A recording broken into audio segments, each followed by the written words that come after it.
from about 6 clear of Pendler's Cross in third spot. He leads the main group with Oscar Whiskey by his quarters. Then on the inside, then is Manora. Hurricane Fly just tracking him on his outside. His Dunbury half the length down. Mill Chief and Kyber Kim racing together as they approach the second flight then. And Oscar Whiskey just flattened that slightly. Didn't affect his momentum though. 1,000 Stars at the back of the field. And still looking up in the rear is Clark's Choice. Only about 8 lengths off the pace being set here by Overturn. They're heading up the hill now in the Champion. Overturn the leader by 2. Bygones and Breed on his outside. I put that on because it's not a very good picture. It's a very stuttery. Apologies folks, it's a bit stuttery. This is a Cheltenham Class of 2013. I'll show you this one instead. Apologies folks, it's a bit stuttery. That picture isn't as stuttery. It's not a very good picture in that one.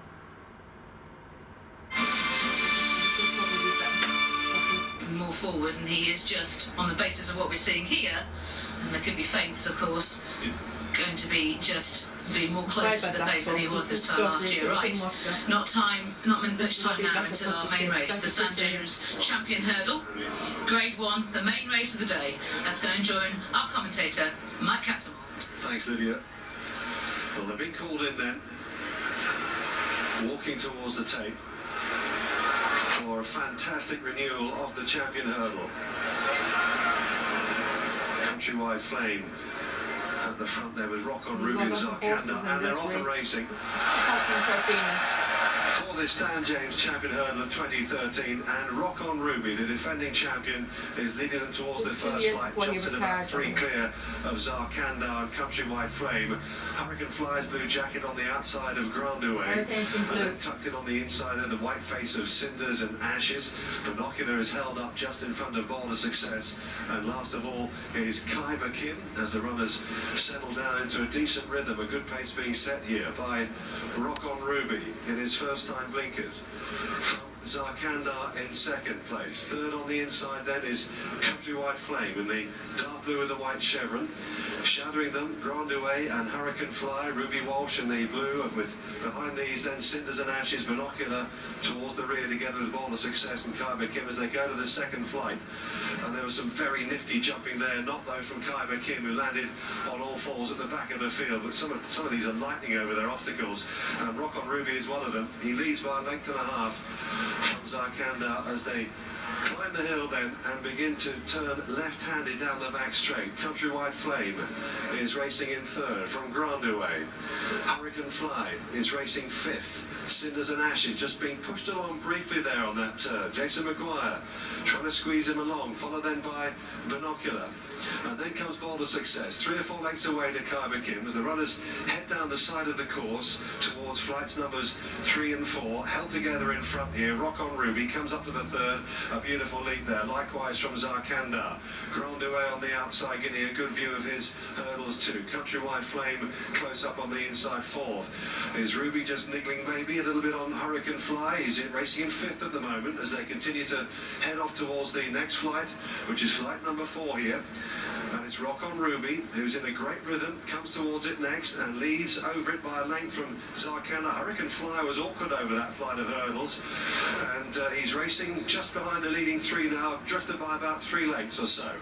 Leading 4, I should say, and he's being pushed along now, Hurricane Fly. Rock on Ruby it is then from Zarkanda, Countrywide Flame. Grandouet poised in 4th position for Barry Geraghty. Hurricane Fly trying to get into it, and Grandouet a faller, and hampered Binocular as well, who's trying to make up ground for AP. Grandouet down at that flight. Barry Geraghty is up on his feet, and we've also lost Kyber Kim as well, I think. Boulder Success maybe it is that's probably gone.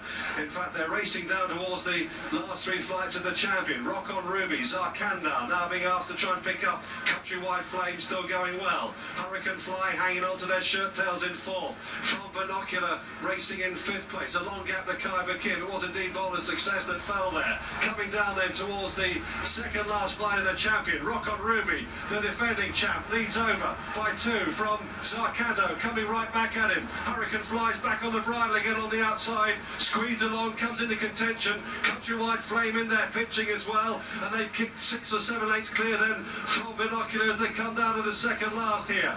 Rock on Ruby in front, but Hurricane Fly is drawing alongside him now. Zarkanda back in third with Countrywide Flame, and then a gap back to Binocular and Kyber Kim racing round to the home straight, and Hurricane Fly has taken up the running. Leads by a couple of lengths. Sarkandar's trying to dig deep with Rock on Ruby and Countrywide Flame. But it's the former champion, Hurricane Fly, who's opening up now, approaching the final flight. Coming towards it now. It's Hurricane Fly, leads by 2. From Countrywide Flame in second, who's rallying. Back in third as well as Rock on Ruby. Staying on up the hill, Hurricane Fly, driven out to the line. Can he regain his title? He can. The second in history. Hurricane Fly is the champion hurdler again. And he beat Rock on Ruby, last year's champ. Countrywide Flame was third, followed by Zarkandar.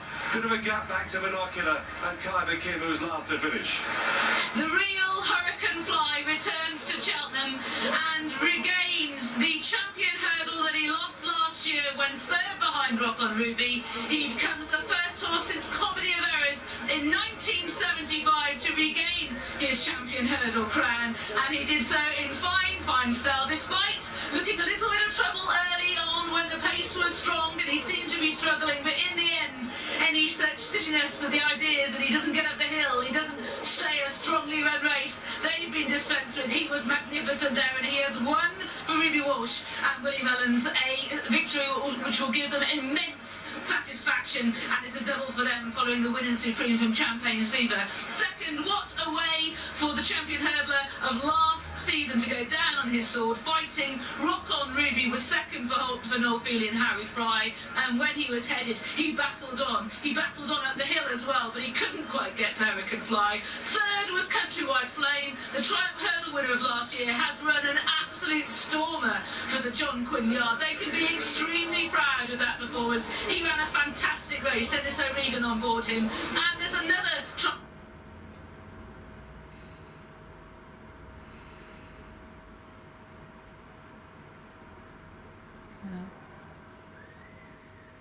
This is the Willie Mullins discussing Hurricane Fly. He's discussed this Hurricane Fly now, but see what he has to say about him. This is his trainer, former trainer.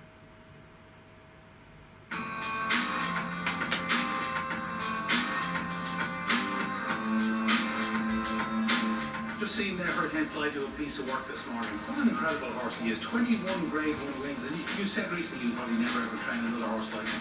I don't think so. I don't think anyone will. He's and funny, I mean, that's how tough he is in his 11th year. And yet, if you remember when he had the reputation of being brittle when he was a 4-year-old, he missed Cheltenham that season, and then he missed the following season because he missed another Cheltenham because he had 11th year in racing when he was suspended, by the way. Splint, and another one he had a suspensory ligament injury or something. But you know, early in his career, he missed a bit of time, but since that he's been fantastic. Came to you at the end of 2007, bought by George Crichton, and he won the Royal Bond Novice Hurdle for you. So obviously, I'm sure that was your first impression of just how good he was. He'd already won a graded race in France before that. We had kept him in novice that year. We didn't run him until after Pointestown, and then he won in a small meeting in Pointestown in May. We brought him to France, where he won a grade 3 race, I think, and then brought him back to France again, and he was just beaten in a grade 1 race by a fantastic French horse at the time. And then we entered him in for the Royal Bond, and I think he opened up 16 to 1, and a few of my pals who would know the value of form rang me to know was he missing a leg or something, that he was open at 16 to 1, so they all you know, one of those rare gifts, I think, to get a grade 1 horse at 16 to 1, and they got him for the hurdle of the time, that's the Royal Bond. He was never to be 16 to 1 again, Willie, was it? He obviously, you know, he missed Cheltenham in 2009, and it was really the 2010-2011 season that he really got going. He won 5 races that year in the league. Yes, I mean, he just you know, once we got to know how to ride him and just tailor his training to suit him, we could keep him sound and keep him racing, and he just has so much ability. And of course, the champion hurdle in 2011, he won really well that day, and I suppose, you know, obviously he fulfilled the promise that he had, and indeed the belief that you had in him that day. Yes, you know, everything went right, and thankfully it worked. It did, and then of course 2012, Willie, he had an 8-month break at that stage, and he resumed with the win in the Irish Champion Hurdle in 2012. And you know, again, I suppose that wasn't the ideal preparation. Normally you start off with the Morgiana, but you missed it that year. That's right, he had some problem, but then back to Cheltenham, and I think, you know, the balls didn't bounce from that day, got beaten, probably lost a lot of fans that day, but that's the way it goes. And then after that, then he just seemed to get on a roll, and most things worked until the end of last season, where he just had 2 Midland runs and got beaten, and but then Morgan again this year bounced back, and of course at Christmas in Leopardstown, so hopefully we can. It'll be a good race on Sunday, I hope. You know, he's just very good around Leopardstown. He said he has 9 times he's run there, 9 times he's won. Willie, he is only a small horse, but he's got a massive. Yeah, I mean, he's 16 hands. He's probably small in jumping terms, but he's got a massive heart. He's a very strong horse, so he is. And you know, he's not. He's just very butchy, very strong. He's. But that's what he is, and that's where his ability is. I suppose his strength and his temperament. He doesn't know how to lose. I think he tries, when he gets into a scrap with another horse, he's really able to slug it out the whole way to line with him. Yeah, he's proven that every time he has been in a battle, he puts his ears back and he just refuses to be beaten. Yeah, that's part of his makeup. He loves, you know, he has to be top dog. And in fact, when he got beaten in his second champion hurdle, I thought, would that break his heart? And so we were very easy on him for the early part of the following season, just to try and get him back. And then when we got a race, he was back to himself again. I should say the public, I suppose, to a certain extent, they fell out of love a little bit in 2012. But to go back and to become the first horse since the Comedy of Errors, really, in 1975 to regain the champion hurdle, that was, you know, again, he showed what a great battler he was that day, and he certainly, a lot of people started to warm for him again. Yeah, I think so. No, people love a champion that can come back and regain a championship, I think, and that's what he did. You know, he's broken a lot of rules. They said the Monju wouldn't come up the hill in Cheltenham. He's done that. Now he has to go back and prove, can he do it again this year at the 11-year-old? He certainly doesn't know he's 11, but obviously, you know, he's had to face horses. It's unusual to have a horse in the yard for so long, really. He's here with you now over 7 years. But you know, he has had to meet some of the best horses of different generations, and now he's obviously up against Jetski, who is a champion hurdler in his own right. That battle is one he has won a couple of times more often. Yes, you know, he when things go right, he's certainly able to have the race with Jetski, and that'll be fascinating again the next time they meet.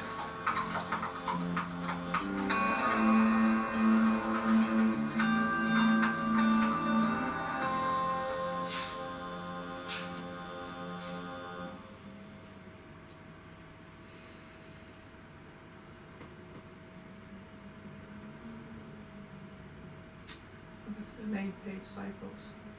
I always used to do that, jump to the main page, the home page side like that, folks.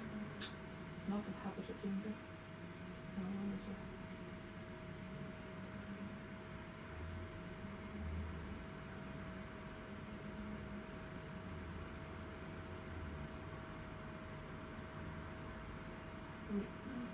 We will watch.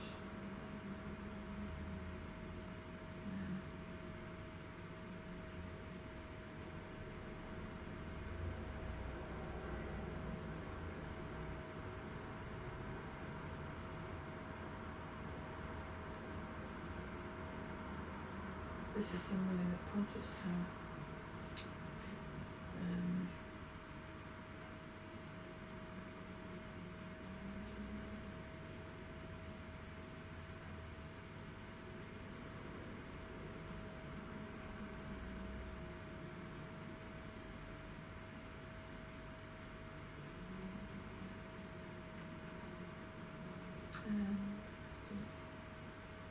Now this is Hurricane's groom. This is Hurricane Gail Carlisle, groom to Hurricane Fly at William Mullins' yard. And this is an old film as well. Very good. Lovely story.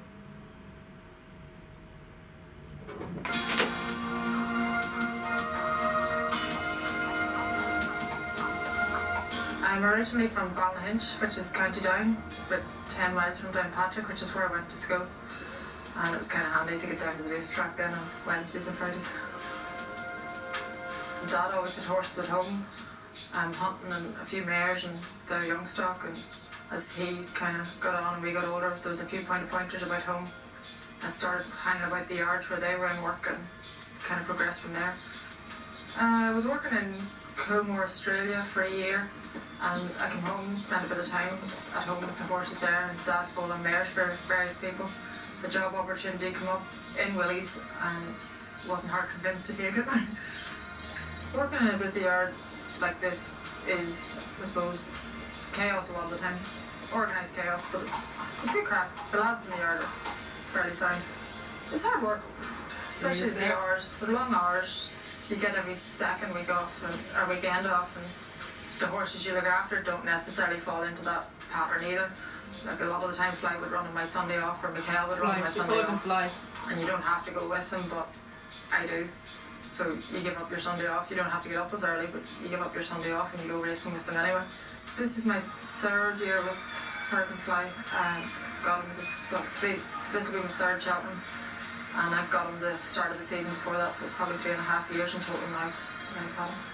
I think we always knew Fly was good, even before I got him. And there's a couple of girls looking after him before me, and the couple of years they had him, we always knew he was fairly special. And he's just gone on now. The first year I had him was the year he got his 5 Grade 1s, and that definitely just proved it beyond any doubt that he was what we always thought he was and beyond. He's a character. Like everybody says on the TV that he looks fuzzy and wound up, and he's actually not too bad. He's just very focused and very impatient. He just wants to get on with his work. He's biting on one side and I'm growling at her at the other side if things are not done right. Just have to mind your fingers and everything, your arms when you go to do anything with his rugs or check his legs. You really want someone holding him. He's like a colt all the time. He's just very coltish, I suppose, in his ways. But that's him, and if he's not like that, he's not right. I suppose riding him is probably the easiest thing to do with him. Gail gets all the hardship inside in the stable often, but no, once you know him, he's fairly straightforward, and it's nice to be riding out a good one like him. He's grown up a lot, I think. Every year he's been here, he's grown up. He's relaxing a lot better in his races and at home now, and hopefully that can only stand him, you know. Seems to be a lot stronger this year. I'm never really happy with him last year, and we got him right for the Irish Champion Hurl, and he did fantastic. I thought I had him right for Cheltenham. A little bit disappointing there, and came okay for Punchestown, but I'm overall more happy with him since he came in this season. We train him a little bit different, and he's a little more settled at home, I think. But as we come near a race, then we try and maybe G him up. Last year, maybe all about settling. This year, we're probably trying to get him back to what he was, you know, and I think it's working all right. Watching his races, maybe nervous pressure that he has a high expectation to live up to now. Like, I know he can do his job and I know he can do it really well, but there's just that he's supposed to do it every time he turns up, which I suppose isn't really an expectation on the other horses. They get their good days and the days where there's something else fancied in the race. Fly seems to have it every day.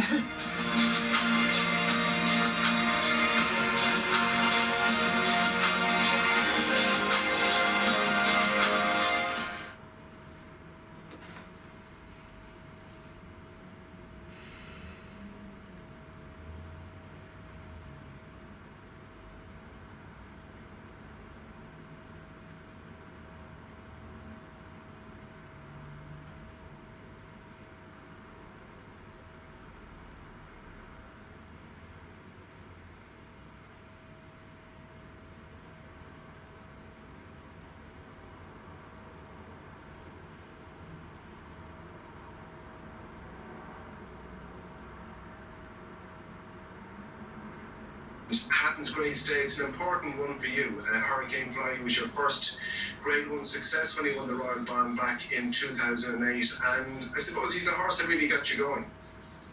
Yeah, huge day that day. Sorry, boxing.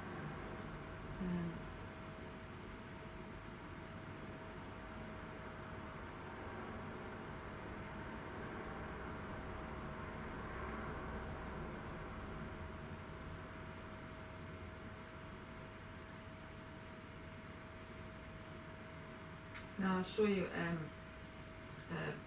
Hardy EUSTACE now. The other birthday boy.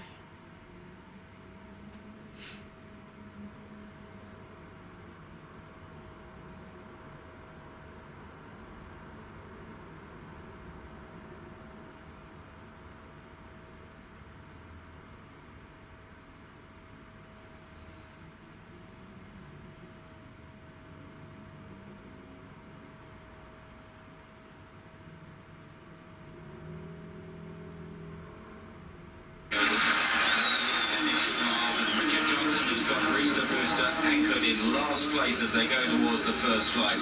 It's Hardy EUSTACE who picks up in front from West End of the white-faced Limerick boy. And then Hasty Prince over on the far side. Specular in the green cap on JP McManus's green and gold bill jacket is close up with Gios on the near side in the white and the blue cap. Red cap on the left is Photo Island, Foreman in a white cap.